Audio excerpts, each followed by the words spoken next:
Saludamos al doctor Jorge Moreno Llanes. Él fue miembro del Consejo de la Judicatura. Doctor Moreno, hay varias organizaciones públicas que enfrentan procesos de renovación en los próximos meses. Quisiéramos conocer su punto de vista sobre cómo están marchando importantes organismos como la Corte Constitucional, la Corte Nacional de Justicia. Le damos la bienvenida.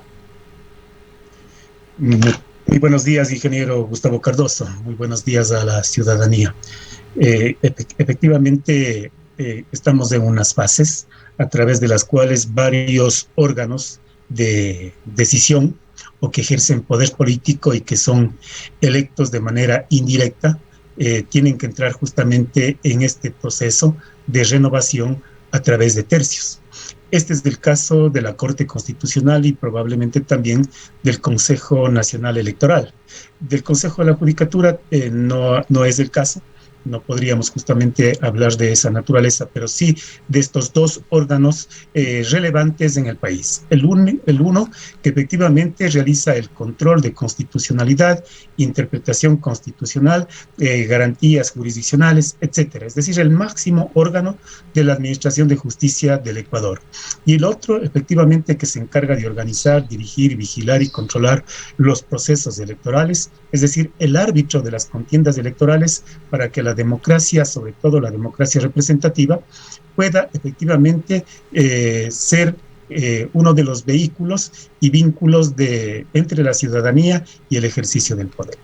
En el caso específico de la Corte Constitucional, recordemos que en el Consejo de Participación Ciudadana anterior, efectivamente se designó a los miembros de la Corte Constitucional en el número completo, es decir, los 9 miembros, ¿no?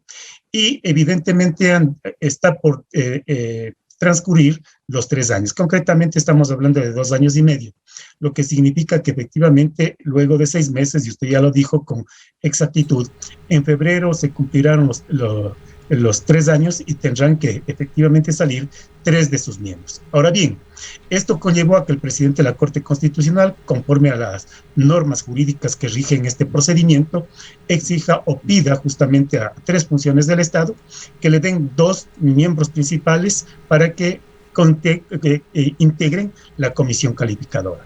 Esto ya se cumplió. En este momento entiendo que esa comisión calificadora debe haberse ya posesionado o estará por posesionarse ante el presidente del Consejo de Participación Ciudadana. Luego de eso, entonces, tendrán que elaborar el reglamento e inmediatamente realizar la convocatoria, el concurso, el mismo que tiene también una fase de impugnación y una comparecencia oral justamente de los potenciales candidatos y vendrá la designación.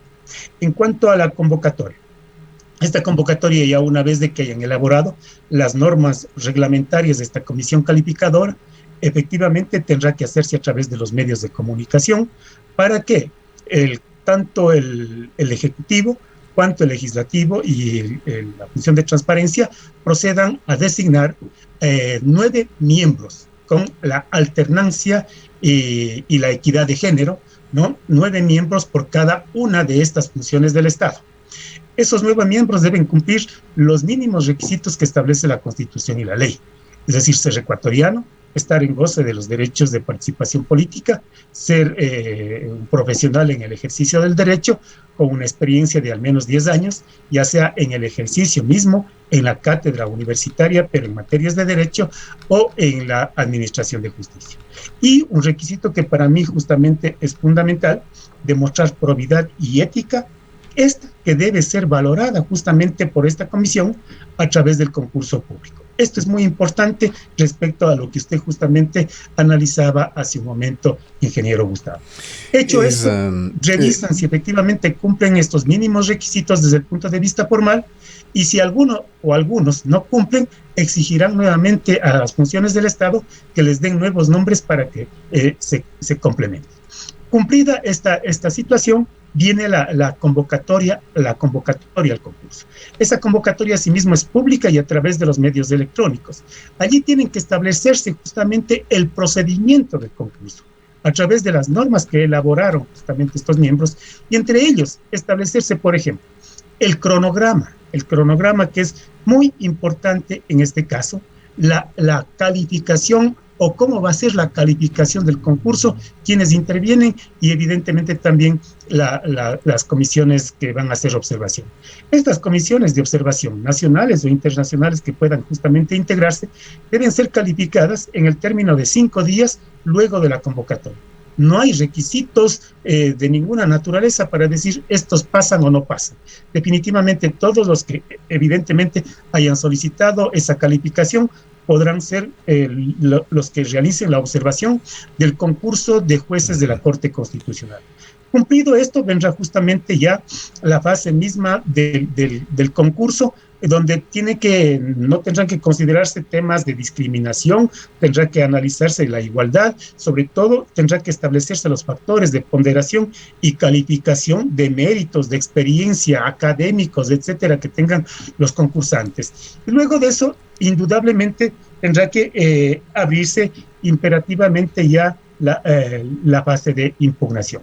En esta fase de impugnación, las y los ciudadanos pueden establecer cuáles de los potenciales candidatos se encuentran en cursos en algunas situaciones que no les permitirían avanzar en el proceso.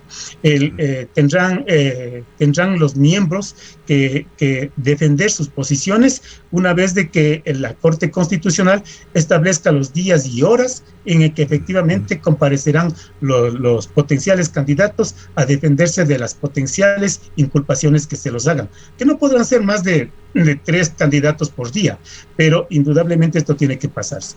Y por último vendrá el concurso oral.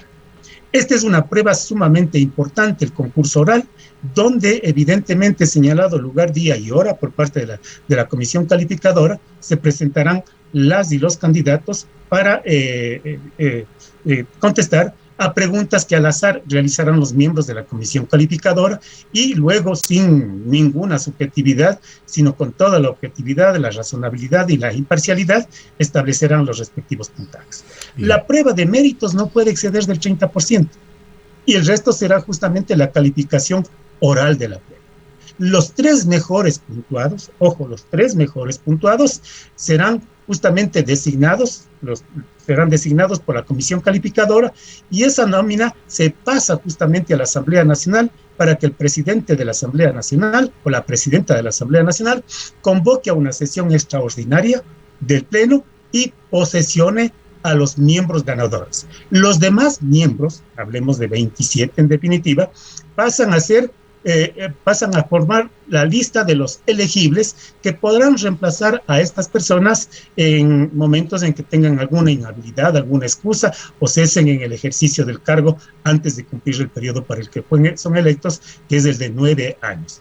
Los actuales miembros de la Corte Constitucional no pueden participar en este concurso porque no los permite justamente el marco jurídico. Otros probablemente bien, sí lo puedan hacer. Su detallada explicación del procedimiento es muy válida, doctor Moreno, y evidentemente usted nos está hablando no solamente de la hoja de ruta a seguir, constantemente se ha referido al tema de calidad, porque hay preocupación en el país por la calidad de nuestros representantes públicos. Acabamos de dialogar con un importante interlocutor en Quito, el doctor Salim Saidam, hablando de esa lamentable imagen que está arrojando la Asamblea Nacional con una serie de asambleístas que Ecuador realmente no los merece. Esta renovación de la Corte Constitucional podría ser también la oportunidad para la Asamblea Nacional, una oportunidad para reivindicarse ante el país. Ojalá desde las distintas bancadas se envíe un mensaje claro de renovación, se nomine a candidatos, a candidatas con prestigio académico, con solvencia ética. Esperemos que sí, ingeniero Gustavo Cardoso, que la Asamblea Nacional envíe 9 candidatos entre varones o mujeres o varones que efectivamente tengan la suficiente probidad, la suficiente calidad, la suficiente moral y experiencia para en el evento de ser designados puedan cumplir esta función. Y lo propio hay que esperar para el Consejo Nacional Electoral.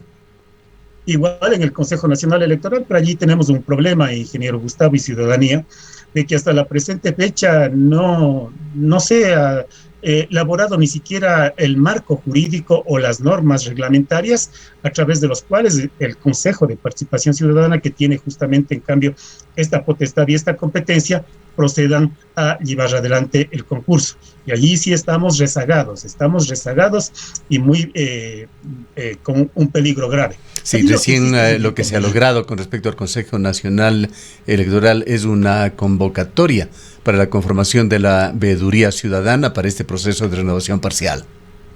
Pero hasta allí, luego tiene que justamente elaborarse el marco reglamentario, las comisiones que tienen que llevar adelante este proceso y evidentemente toda la norma reglamentaria que permita a las y los ciudadanos poder participar en el concurso. Recuérdese que en el caso de los miembros de la Corte Constitucional los requisitos son exigentes, requisitos académicos, etc. En el caso de la función electoral, no. Simplemente que sea mayor de edad y que esté en goce de los derechos de participación política. De tal manera que cualquier ecuatoriano elector podría efectivamente presentarse como candidato. Y ese es uno de los problemas o de las situaciones a través de las cuales tenemos inconvenientes en lo que es el Consejo Nacional Electoral. No de ahora, desde hace varios periodos atrás hemos tenido estos inconvenientes con el Consejo Nacional. Siempre he insistido que también deberían exigirse requisitos más rigurosos para esta función, pero lamentablemente las normas todavía siguen vigentes y hay que acatar y cumplir con esas normas vigentes. En esta parte del proceso, ayer hubo discusiones en el Consejo de Participación Ciudadana y Control Social, que valdría la pena conocer su comentario. Se determina que entre los requisitos, los postulantes para esta veeduría deben ser destinatarios de la política pública conforme a la temática específica del Consejo Nacional para la Igualdad, al que aplican y demostrar experiencia en las áreas del mismo. ¿Cuál es la importancia de este tema que fue discutido el día de ayer? Yo no le veo relevancia, ingeniero Gustavo Cardoso, porque sabemos exactamente que en el ejercicio de la democracia, la igualdad entre varones y mujeres, entre mujeres y varones y otras alternativas que efectivamente pueden darse, está conocido y está vigente. De tal manera que no necesitamos de experticias para un proceso electoral llevarlo adelante. Todos definitivamente sabemos de esta situación y estamos comprometidos para que efectivamente se lo pueda respaldar. Los requisitos personalmente para mí en el tema del Consejo Nacional Electoral es que las personas conozcan de la ciencia política, conozcan del derecho constitucional, conozcan del derecho administrativo y conozcan sobre todo efectivamente de lo que es el derecho electoral y la participación ciudadana. Esos son en gran medida los requisitos que efectivamente deberían cumplir los que quieran acceder a ese cargo, porque si no conoce la ciencia política, efectivamente puede un proceso electoral caerse por la inexperiencia o por las situaciones nada razonables y objetivas en ese tema. Si no conoce del derecho constitucional, también igual del derecho electoral y de las otras leyes. Entonces, son temas que efectivamente las personas que vayan allá deberían conocer. Otro tema que fue discutido en el CNE, porque está ya en el reglamento, es que 2 consejeros principales deben retirarse del CNE y irse a una especie de interinazgo en el que actúen 2 suplentes. Hubo miembros del Consejo de Participación Ciudadana y Control Social que no estaban de acuerdo con esto, no veían esa necesidad. Tampoco estoy de acuerdo, ingeniero Gustavo. Allí hay un grave problema y hay un vacío que tiene que ser justamente aclarado con precisión. Algunos sostienen de que no se trata solamente de escoger 2, sino que es el momento de escoger 3, porque ya los 2 fueron escogidos en otro periodo. Y esto le he oído justamente a un ex vocal del Consejo Nacional Electoral que hace consultoría electoral, que conoce y tiene mucha experiencia. Uno de temas. 3 va a estarse beneficiando con tiempo extra allí. Entonces, esa es una situación primero a discutirse. Lo otro, de que sean en definitiva provisionales, no. Tienen que ser permanentes y consecuentemente no puede existir funciones prorrogadas. Bien, culminemos con un brevísimo comentario suyo sobre todos los sucesos que se han dado alrededor de los legisladores en esta semana en la Asamblea. Tremendo, ingeniero Gustavo. La ciudadanía, me incluyo dentro de ella, evidentemente, porque soy parte, estamos absortos de lo que está pasando justamente en la Asamblea Nacional.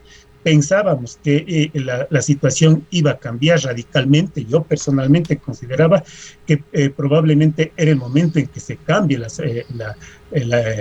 la Asamblea Nacional, pero estamos viendo de que no se trata de uno, se trata de varias personas que efectivamente hacen mal uso del marco jurídico y de las competencias a ellos encomendadas. En unos casos, ya sea buscando puestos para coterráneos, en otros casos potencialmente, porque eso tendrá que en su momento ser comprobado verazmente, cobrando incluso dádivas o valores para colocarles en puestos públicos, y en otros casos, indudablemente, a lo mejor hasta sin cumplir con las expectativas que se buscaba de ellos, con peleas, con discursos, con rivalidades que en definitiva no llevan a nada. Y comparto lo que han dicho otros profesionales y expertos en derecho, ellos deben dedicarse a legislar y no esperar que el Ejecutivo les envíe las normas. Último, el presidente de la República envió un proyecto de reformas a la Ley Orgánica de Educación Superior. Y dentro de ese proyecto hay normas sumamente importantes que usted, ingeniero Gustavo, y yo personalmente hemos peleado dentro de la Universidad de Cuenca. El caso de la autonomía. Se está justamente dotando por esta ocasión de autonomía para que las propias universidades puedan elaborar sus propios programas, sus propias mallas, sus propios currículos, puedan llevar adelante maestrías de especialidades, etc. Y sin embargo, hay críticas al interno y al externo, bajo argumentos que no tienen sentido personalmente para mí. Entonces, yo creo que esta situación debe ser discutida y pasada, porque luego vendrá justamente ya una nueva ley orgánica de educación superior, y a lo mejor esos órganos que también hemos señalado, que pese a ser justamente órganos de control, han exagerado en ese control, como ha sido el CES y el CACES, ahora CACES, efectivamente tienen que ser limitados para que se vuelvan verdaderos entes coordinadores y no represores como lo fueron, o el CENESID, que personalmente para mí no tiene competencia constitucional. Bien, muchas gracias por sus importantes conceptos y por habernos acompañado, doctor Moreno. El doctor Jorge Moreno Illanes fue decano de la Facultad de Jurisprudencia en la Universidad de Cuenca, es un experto en Derecho Constitucional, fue miembro del Consejo de la Judicatura y del CNE. Son las 8.